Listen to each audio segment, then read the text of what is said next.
سيدنا محمد كما صليت على إبراهيم وعلى آل إبراهيم في العالمين إنك حميد مجيد. قال الله تبارك وتعالى في كلامه المجيد: أعوذ بالله من الشيطان الرجيم. بسم الله الرحمن الرحيم. ولو أن أهل القرى آمنوا واتقوا لفتحنا عليهم بركات من السماء والأرض ولكن كذبوا فأخذناهم بما كانوا يكسبون. أفأمن أهل القرى أن يأتيهم بأسنا بياتا وهم نائمون. أفأمن أهل القرى أن يأتيهم بأسنا ضحى وهم يلعبون. أفأمنوا مكر الله فلا يأمن مكر الله إلا القوم الخاسرون. سورۃ الاعراف میں اللہ تبارک و تعالی نے انبیاء علیہم السلام اور ان کی امتوں کے احوال بیان فرمائے ہیں. تقریباً ان آیات مبارک تک آپ 5 انبیاء علیہم السلام کے واقعات اور حالات پڑھ چکے ہیں. تو اللہ نے قرآن میں جتنے قصص الانبیاء ہیں یعنی انبیاء علیہم السلام کے قصے ہیں، اور صاف بات ہے کہ جب اللہ کے پیغمبر کا واقعہ ہوگا تو اس کی امت کا، اس کی قوم کا اور ان کے مخاطبین کا، مومنین کا، مکذبین کا سب احوال ہوگا. لیکن ان میں ایک بات ہمیشہ یاد رکھیں کہ قرآن میں جو قصے ہیں وہ دنیا کے دوسرے قصوں کی طرح نہیں ہیں. ورنہ جو تاریخ میں قصص ہوتے ہیں یا بادشاہوں کے قصے ہوتے ہیں ان میں تو ایک ترتیب ہوتی ہے کہ اول سے آپ ایک قصہ شروع کریں اور آخر تک اسے پہنچائیں. لیکن اللہ تبارک و تعالی نے انبیاء علیہم السلام کے جو قصے بیان فرمائے اور مختلف صورتوں میں ذکر فرمائے تو ان کا مقصد صرف یہ ہوتا ہے کہ عبرت، کہ ان واقعات کو پڑھ کر بندہ جو ہے وہ عبرت پکڑے. اور ان واقعات کا مقصد ہوتا ہے تسلی لقلب رسول اللہ صلی اللہ علیہ وسلم و تسلی لقلوب المؤمنین. اللہ کے پیغمبر سرکار دو جہاں صلی اللہ علیہ وسلم اور ایمان والوں کو تسلی ہو کہ بھئی ہماری جو مخالفت ہو رہی ہے وہ نئی بات نہیں، یہ حق والوں سے ہمیشہ ہوتی ہے.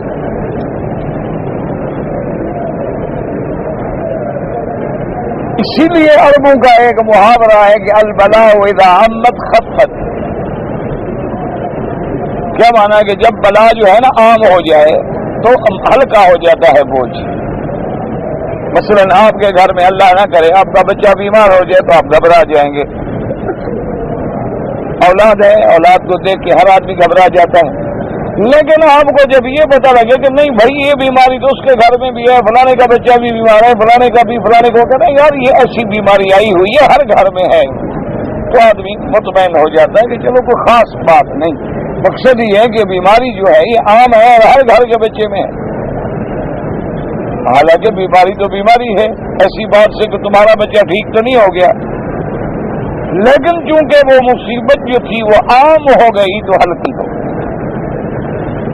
تو جب سرکار دو جہاں صلی اللہ علیہ وسلم اور اصحاب رسول مصطفیٰ رضوان اللہ علیہم اجمعین پہ شدائد کا دور گزرا اور پھر انہوں نے پڑھا کہ نوح علیہ السلام کے ساتھ بھی ایسا ہوا، پھر انہوں نے پڑھا کہ بھائی یہود علیہ السلام کے ساتھ بھی ایسا ہوا، حضرت صالح علیہ السلام کے ساتھ بھی ایسا ہوا. حضرت شعیب علیہ السلام کے ساتھ بھی ایسا ہوا تو ذرا دل کو ڈھارس بن گئی کہ بھئی یہ شاید ابتدا آفرین سے بات چلی آ رہی ہے، تو اللہ کے قرآن کے قصے جو ہے ان میں ایک عبرت ہے اور دوسرا تسلی۔ اسی لیے قرآن نے فرمایا وَكُلًّا نَقُصُّ عَلَيْكَ مِنْ أَنْبَاءِ الرُّسُلِ مَا نُثَبِّتُ بِهِ فُؤَادَكَ، کہ میرے محبوب محمد مصطفیٰ صلی اللہ علیہ وسلم ہم جو آپ پر بیان کرتے ہیں پہلے انبیاء اور رسول کے قصے، تاکہ آپ کے دل کو سکون ملے، آپ کا دل جم جائے اور مومنین کے لیے اس میں نصائح ہوں۔ اور اسی طرح یاد رکھیں کہ انبیاء علیہم السلام کے جو قصے اللہ نے قرآن میں بیان فرمائے ہیں، یہ ایک اعتبار سے تصدیق ہے رسالت محمد الرسول اللہ صلی اللہ علیہ وسلم کی، کیونکہ حضور پاک مکے میں پیدا ہوئے اور خبر دے رہے ہیں نوح علیہ السلام کی، اور تفصیل کے ساتھ اللہ کا پیغمبر بتلا رہے ہیں کہ نوح علیہ السلام کے ساتھ قوم نے کیسا کیا، آپ نے کشتی کیسے تیار کی، کشتی میں کتنے لوگ سوار ہوئے، کشتی کہاں کنارے پہ لگی، اور اللہ کا نبی خبر دے رہے ہیں کہ قوم عاد کا یہ حال تھا، قوم سمود کا یہ حال تھا، قوم شعیب کا یہ حال تھا۔ اللہ نبی کو کیسے پتہ چلا ان باتوں کا؟ اس زمانے میں کوئی اپنا انٹرنیٹ تو لگے ہوئے نہیں تھے، اس زمانے میں کوئی ڈش انٹینے تو نہیں لگے ہوئے تھے کہ بٹن دبایا اور ساری دنیا کے حال دیکھ لیے۔ تو مانا کیا ہوا کہ یہ تصدیق تھی مکے والوں کو کہ ظالموں مان لو، اللہ کا نبی مکے میں بیٹھا، تمہارے سامنے پیدا ہوا، تمہارے سامنے جوان ہوا، کسی یونیورسٹی میں نہیں گئے، کسی سکول میں نہیں گئے، اور تمہیں جو خبر دے رہے ہیں تو اللہ کے وحی سے خبر دے رہے ہیں۔ تو ان واقعات میں یعنی ایک تو تصدیق ہوتی ہے رسالت انبیاء علیہ السلام، اور دوسرا ان واقعات مبارک میں یہ ہوتا ہے کہ جیسے جیسے ضرورت ہوتی ہے، جہاں جتنی تقریب آئی اتنا ٹکڑا آ گیا واقع، اور اس کے بعد پھر جناب کسی کافر قوم نے کوئی اور تقریب کا اختیار کیا تو پھر اور آیت کا ٹکڑا مبارک آ گیا۔ تو حسب حال اللہ پاک وہ قصے نقل فرماتے ہیں، اس میں ترتیب مقصود نہیں ہوتی، اس میں قصہ سنانا مقصود نہیں ہوتا۔ تو آپ نے الحمدللہ 5 انبیاء علیہ السلام کے واقعات پڑھے ہیں، اور انشاءاللہ اس درس کے تقریباً چند آیات کے بعد، تقریباً 8-9 آیات کے بعد پھر سیدنا موسیٰ علیہ السلام کا واقعہ ہے، اور اس کے درمیان میں اب اللہ تبارک و تعالی نے ایک اپنا عظیم اور جامع اور معنی فیصلہ جو ہے وہ حضور صلی اللہ علیہ وسلم پہ وحی فرما کے پورے بندوں کو بتلا دیا کہ بات کو سمجھو۔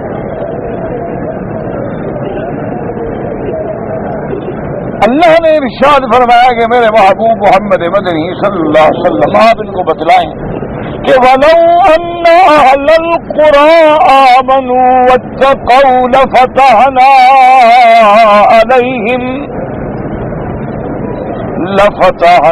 عَلَيْهِمْ بَرَكَاتٍ مِّنَ السَّمَاءِ وَالْأَرْضِ وَلَٰكِنْ كَذَّبُوا فَأَخَذْنَاهُمْ بِمَا كَانُوا يَكْسِبُونَ۔ اللہ نے فرمایا میرے محبوب بتلا دو کہ اگر بستی والے، یہ ضروری نہیں ہوتا کہ کریا سے مراد بستی ہو، کبھی کبھی کریا بستی کو کہتے ہیں، کبھی کبھی کریا جو ہے وہ بڑے بڑے شہروں کو بھی کریا کہہ دیا جاتا ہے۔ اسی لیے اللہ نے قرآن پاک میں قصہ یوسف علیہ السلام میں بھی ذکر فرمایا کہ اللہ کے پیغمبر حضرت یعقوب علیہ السلام کے بیٹوں نے جب بنیامین کو روک لیا گیا تو قوم واپس آئی تو کہا کہ اگر آپ کو اعتبار نہ ہو تو بس القریۃ التی کنا فیہا، آپ اس شہر والوں سے پوچھ لیں، وہ تو مصر سے آ رہے تھے، مصر کوئی چھوٹی بستی تو نہیں تھی۔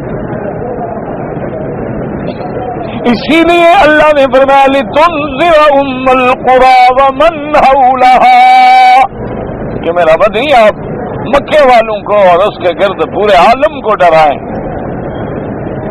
تو مکے کو بھی ام القری کہا گیا کیونکہ سب سے پہلا گھر ہے اور جس کی وجہ سے بناء عالم ہے اور جس کی وجہ سے نظام عالم قائم ہے، اس لیے اس کا نام ام القری بھی ہے.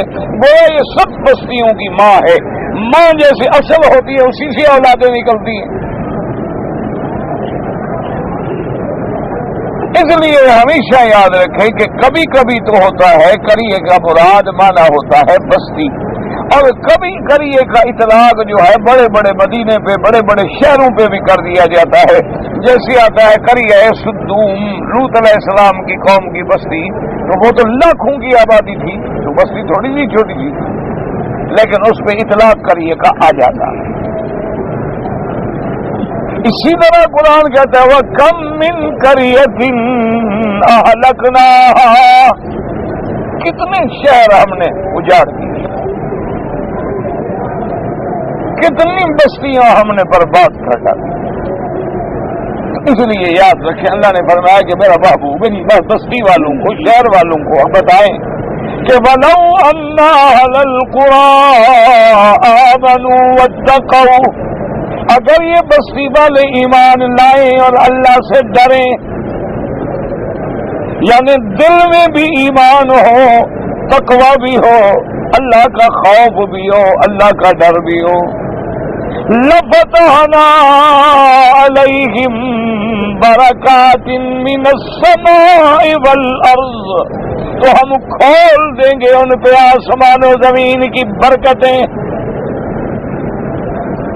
کہ اگر یہ مومن بن جائیں، اگر یہ اللہ سے ڈرنے والے بن جائیں، تمہارے لیے کیا مشکل ہے، ہم تو آسمان و زمین کی برکتیں ان پہ کھول دیں. اب یاد رکھو کہ برکت کا کیا معنی ہے. اصل میں تو برکت کا معنی ہوتا ہے کسی چیز میں زیادتی کا ہو جانا. جیسے ہمارے عام محاورہ ہے اور یار ماشاءاللہ اس میں تو بڑی برکت ہو گئی. ایک معنی یہ کیا معنی کہ تھوڑی چیز تھی اللہ نے اس کو بڑھا دیا. جیسے کہ سرکار دو جہاں صلی اللہ علیہ وسلم نے آپ نے ایک پیالے پانی میں ہاتھ رکھا تو سارے لشکر نے پی لیا. چھوٹا سا پیالہ پانی کا اور اتنا بڑھ گیا. حضرت جابر رضی اللہ تعالی عنہ نے دعوت دی تو تھوڑا سا کھانا تھا لیکن اللہ نے برکت ڈال دی کہ وہ 1500 آدمی نے کھا لیا. ایک تو برکت کا معنی یہ ہوتا ہے کہ کوئی چھوٹی چیز ہو اللہ اس کو بڑھا دیتے ہیں، اس میں زیادہ فرما دیتے ہیں. کہ تھوڑا سا پانی ہے، صحابہ فرماتے ہیں ہم دیکھ رہے ہیں کہ بالکل ایک پیالہ ہے پانی کا، حضور پاک نے ہاتھ مبارک رکھ دیا، اللہ نے اپنے آپ کے ہاتھ سے ایسی برکت دی کہ سب نے پی لیا. جیسا کہ کل کے درس میں بھی آپ نے حدیث میں سنا کہ ایک پیالہ ہے دودھ مبارک کا، اللہ نے برکت دی اور 70 صحابہ نے پی لیا اور پیالہ ابھی بھرا ہوا ہے. برکت کا معنی ہوتا ہے کیا معنی زیادہ ہونا، یعنی کسی چھوٹی سی چیز کو کبھی اللہ برکت دے دیتے، اس کو بڑھا دیتے. اور ایک برکت کا معنی ہوتا ہے کہ وہ چیز تو نہیں بڑھتی، بات کو سمجھیے، یعنی وہ چیز جو ہے وہ تو نہیں بڑھی. مثلا آپ کے پاس 100 ریال ہے، وہ 100 ہی رہا، بڑھا نہیں. لیکن اس میں کام اتنے اللہ نے آسان کر دیے کہ جو کام 1000 میں نہ ہوتا وہ 100 میں ہو گیا. اللہ تبارک و تعالی نے ایک لقمے میں ایسی برکت ڈال دی کہ وہ روٹی تو نہیں بڑھی، روٹی تو ایک کی ایک رہی، لیکن اس کی وجہ سے اللہ نے آپ کو ایسی صحت اور قوت طاقت دے دی کہ آپ قیمتی سے قیمتی مرغن غذائیں بھی کھائیں تو طاقت نہیں ملتی.